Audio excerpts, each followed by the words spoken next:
biggest thing I say about Andrew is like, do I agree with everything? No, of course not. He's a human being. I disagree on plenty of things, but do I respect him? Yeah, I respect the hell out of him because he said this is the right thing to do. It's the right thing to do to move to universal basic income. Someone needs to run for president. He's like, the right thing to do to start a third party. And people are going to shit on him all the time.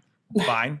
But is he right? Probably. In my opinion, yes. So time will tell, but I found like history's been pretty favorable to Andrew Yang's policies, at least. So, and I talk about that in the books. Like this is the new norm. Like identity branding and this authenticity overall, and the game changing. This is where we're going.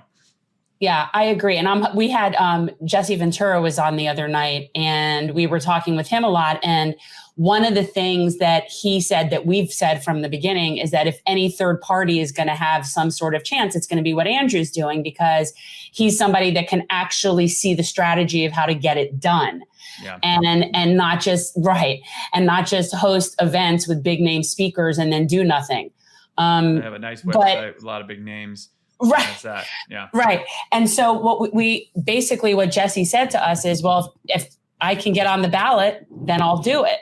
Mm-hmm. And so that I think is a very good goal. And I'm thinking and he said he spoke with Andrew about. Yeah, they've been chatting. I think Jesse's a fascinating. So I was talking to Andrew about your issue is the issue with the third parties. You need it's the same issue we had with universal basic income. You need a messenger. Yeah. You need a human being that we can identify with and connect with. And that's hard because most people with the ability to do it are pretty much entrenched on one side or the other. And then you have the billionaires who, there's pros and cons to bringing in certain types of billionaires running for office, but it could fund their own race, right? I don't know. I don't know the answer. Jesse would be in the category the small handful of folks that, if they took a crack at it, they could make some noise. And if anything, to me, like Andrew's on record saying, I'm not gonna I think he thinks Trump is disruptive to the system. He's not gonna try and ruin it because I think his route is more Biden than Trump, right? But if anything, a strong third party candidate is going to bring awareness to the fact that our system's so busted. I think a lot of people are warming up to that as we speak. Yeah. I think if Jesse runs, he will run to win. I think that it's been a generation since Ross Perot really shook things up. Unfortunately, he was not the right person in terms of trying to build out that infrastructure. He had his own motivations as to why he did it. And if he actually ran a really well-structured campaign, he might have shocked the world, but he didn't. In fact, I think a lot of people forget that Perot dropped out of the race at the beginning of the summer and then managed to get back in at the end. I remember. But I can tell you, of all the people that my father is self-made, he literally came from nothing and has done pretty well for himself. In all the years that I've been following politics, there was no one, and I mean no one, that he was enthusiastic about supporting other than Ross Perot in 92.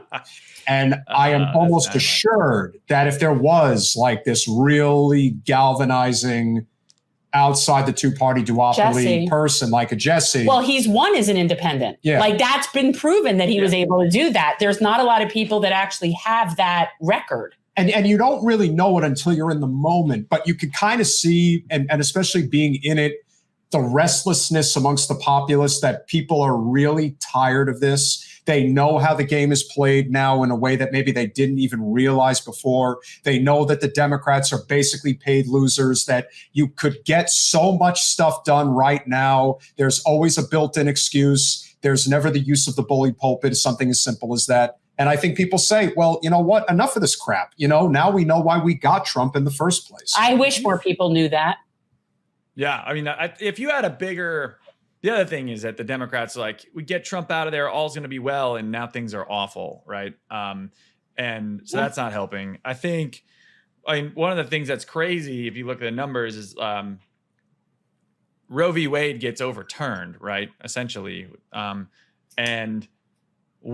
an action like that normally would spike massive protests and donations and grassroots support and anger and riots in the street. And the numbers from the ACLU and Planned Parenthood and a lot of the women's movements, minimal. People are just fed up. They're tired. They know it's not going to work. They're tired of wasting their money.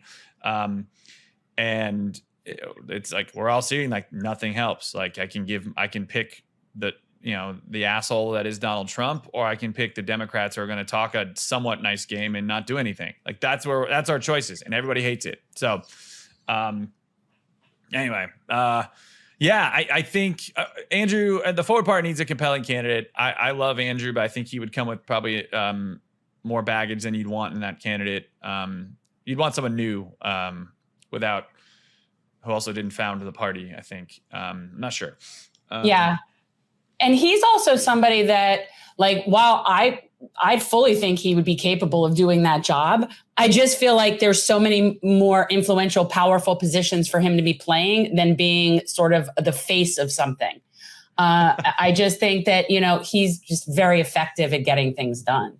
Yeah. I mean, like we looked at, exploring working in the White House and various, whether it's a cabinet role or just, there's other types of roles you can work in there. And none of that was appealing to Andrew or frankly myself. Like those jobs are pretty awful. No offense to anyone who lives in DC and works in there, but you kind of know your job stuff. We would just talk to people at what they were doing and what the day-to-day was. And the most I got out of people were that they would write white papers. And they talked about them like they were big deals. And I'm like, man, no one has ever read that white paper. No one will ever care about that white paper. Nobody cares. So it's tough. But yeah, I mean, look, Andrew's super young. Like he's 47 or whatever. He's got a pretty bright future. And the thing about Andrew is he cares and he's a man of action, right? Which I do always respect. Like he will not sit on his hands. He refuses to. So yeah, we'll be stuck with him doing crazy shit, trying to fix his place for a while. I think that's a good, accurate prediction for the future. What was your motivation to write the book, and what are you hoping people get out of it? Yeah, so it's probably two things. One, so Andrew, when we finished the race, Andrew's like, I'm writing a book. I'm like, great. And then he's like, and I'm like, what's it about? And in traditional Andrew Yang fashion, it's like logical, numbers oriented, and solutions oriented about the breaking two-party system and how we fix our duopoly, right? And I'm like, oh, okay. Is anyone going to write a book about, I don't know, the cool campaign that just happened and what it means? So that was like part of it. I was like, well, maybe I should tell the story of the campaign. But the bigger reason is the why. And the why is there's a reason that, the first 4 or 5 people we had in the campaign, self-included, had 0 years of combined political experience. And this man was completely anonymous and a political novice. And there's a reason he was able to contend at the highest levels. And it's because we were playing a different game. We were focused on the attention economy, which is the all-out war for our attention that we navigate every single day, right? We knew we weren't just competing with Bernie Sanders and Joe Biden and Liz Warren, the usual suspects. We knew we were competing against Taylor Swift and the Kardashians and Game of Thrones and your friend's text messages and Target's most recent email, whatever it is. We had to be more interesting, not just than the other candidates, but then what else was hitting and fighting for your attention every day. So the tactics we took to brand him and build our tribe and let our community in is stuff that can be used across business, politics, nonprofits. And it's stuff I just thought people should know that we tried a whole bunch of things. A bunch didn't work, but a bunch did. And this was meant to be sort of a playbook for folks either running for office or building something. How do you stand out how do you compete when you're not supposed to? So, that was the why. And then it is funny. I'm not funny, but the stories are funny. If that makes sense, Jen? I think, you know what? I think you're funny, but what I thought was even more interesting is you are very similar. Like when I'm listening to you talk, I could really hear that you have this sort of similar to Andrew nerd background going on here. Like you guys are really on the same wavelength, like kind of nerd humor. Yeah. Well, one of the things, and if I talk to folks that like Carly or Shelby or some of the folks that were there from the beginning, but at the senior level, they would tell you, like, me and Andrew, like, we disagreed all the time, but we were very clear-eyed on how to run for office this way, right?